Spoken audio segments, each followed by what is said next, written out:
Hi guys, and welcome back to Macaroon. As you might have guessed from the warning message, all the DIYs in this video involve the use of a microwave.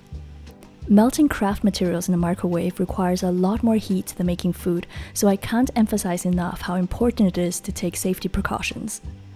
The Pyrex jug I'm using here is made from a special type of glass designed to withstand temperatures of 300 degrees Celsius or 600 degrees Fahrenheit. I ordered these especially for my videos, so please don't try replicating anything at home unless you are absolutely certain that you have the correct equipment.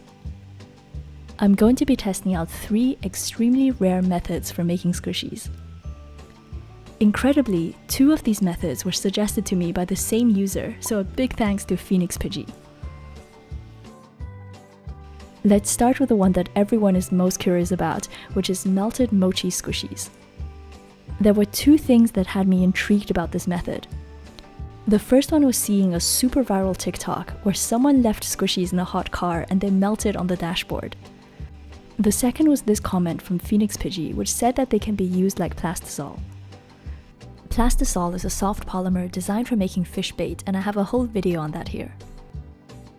So I'm going to start by dropping 2 squishies into this jar and placing it into the microwave. Once again, I strongly discourage anyone to try replicating this because the biggest risk with microwaves is using the wrong equipment or settings. I was incredibly cautious and never microwaved this for more than 60 seconds at a time. I always took the jar out between each attempt to see how far it had melted. When it reached this stage, I took out some of the paint because I didn't want the black color staining the final liquid. In total, it took almost 20 minutes of constant heating and checking to make sure that these were melted down slowly. Some of you immediately noticed that there was a polymer clay ditto in a previous video. I made it using scrap clay, and I love the fact that ditto is such a simple shape to make, but so iconic and instantly recognizable. It's also extremely easy to mold and requires very little material. These tiny molds are great for making lots of pieces at the same time, or if you happen to end up with leftovers from another DIY. I'm simply going to pour the melted mochi liquid inside. For the second one, I painted the mold using some glitter just to see what effect that could create. I noticed that melted mochi liquid turns hard again very quickly. It even begins to set during the pouring process, so I had to remelt it again for the second squishy. I left these to cool down completely and was really delighted with the result. It's a perfect little ditto with the same consistency of a mochi squishy. The color reminds me a bit of the shiny ditto from Pokemon Go. Unfortunately, the glittery one didn't turn out well because the liquid started to set before it reached the corners, so this just looks like a little wrinkly blob. Now I'm going to add the eyes and mouth using black acrylic paint.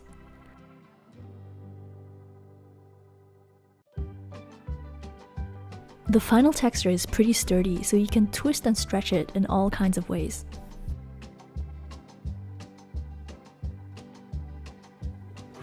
Next up is candle wax. I actually had this huge candle making kit in my office for years, but it never occurred to me to use it for squishies. It has quite a lot of stuff inside, including different colors and scents.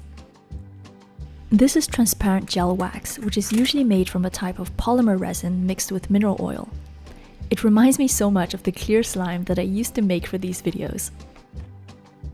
This feels really satisfying and is crystal clear with a soft bendy texture. I think this would also work perfectly for glitter, so I'm going to try out a few different combinations. The best way to melt gel wax is to use a double boiler on the stove because you get a slow, even heat. A microwave is not recommended because the wax can be permanently damaged if the temperature goes above 170 Celsius or 340 Fahrenheit. However, there is actually text printed on here that says microwave reheatable, so I'm going to risk it for this video. Just like the previous DIY, I'm doing this incredibly slowly and stirring it in between. I did 30-second bursts on medium-high until the wax started turning to liquid. By the time this was done, the measuring jug was incredibly hot to touch and I could feel the heat through my gloves. However, this one was easier to pour and stayed liquid longer than the melted mochis. I was simply playing around with different molds and glitter, and you can see that the wax only started to get solid towards the very end.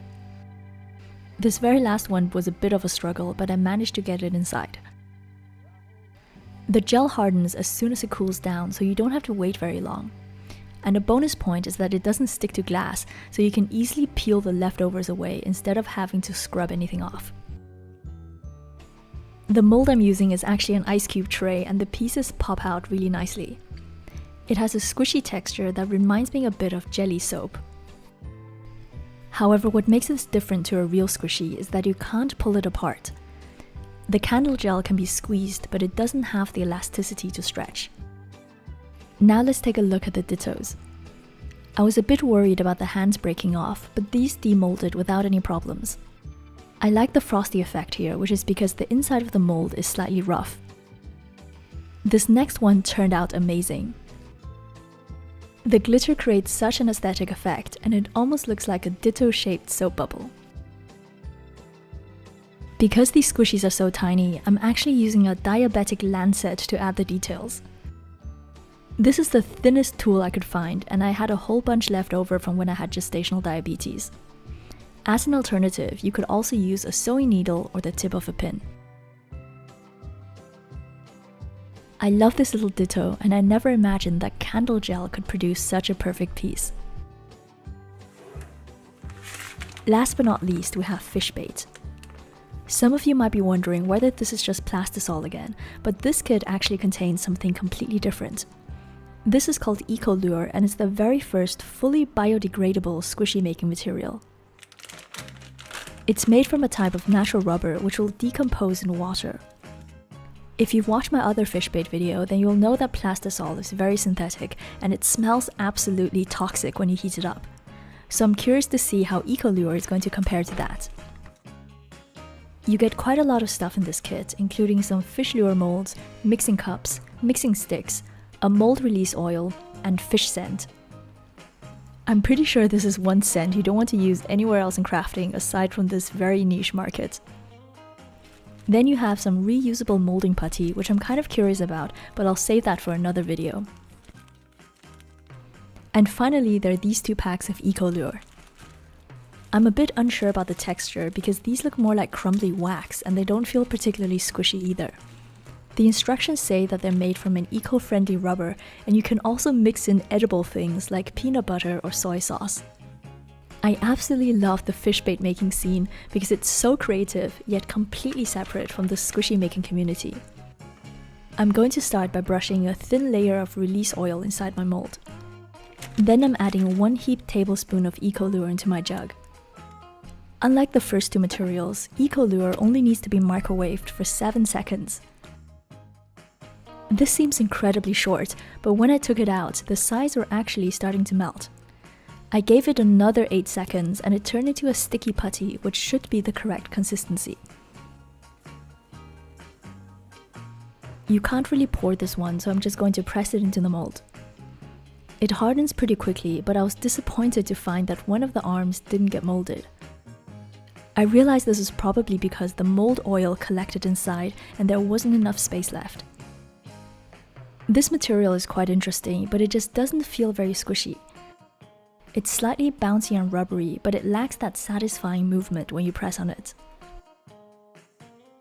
So the results from this video were surprisingly aesthetic.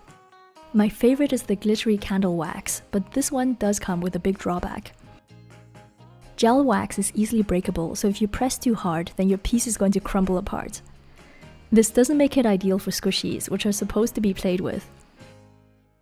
The same applies to EcoLure. If I press my thumb inside, then it leaves an indentation instead of bouncing back. And if you apply more force, then you can also rip the material apart. I think these are better suited for DIYs which you don't intend to touch a lot, or if you need a cheap material to create some transparent props. I hope you enjoyed this video, and please remember to craft responsibly. All the equipment I used were designed for high heat, and of course these were done under professional settings. If you want to see more resin reviews, then I've linked some of my other videos here. I'm Joanna, thank you for watching, and I'll see you soon. Bye!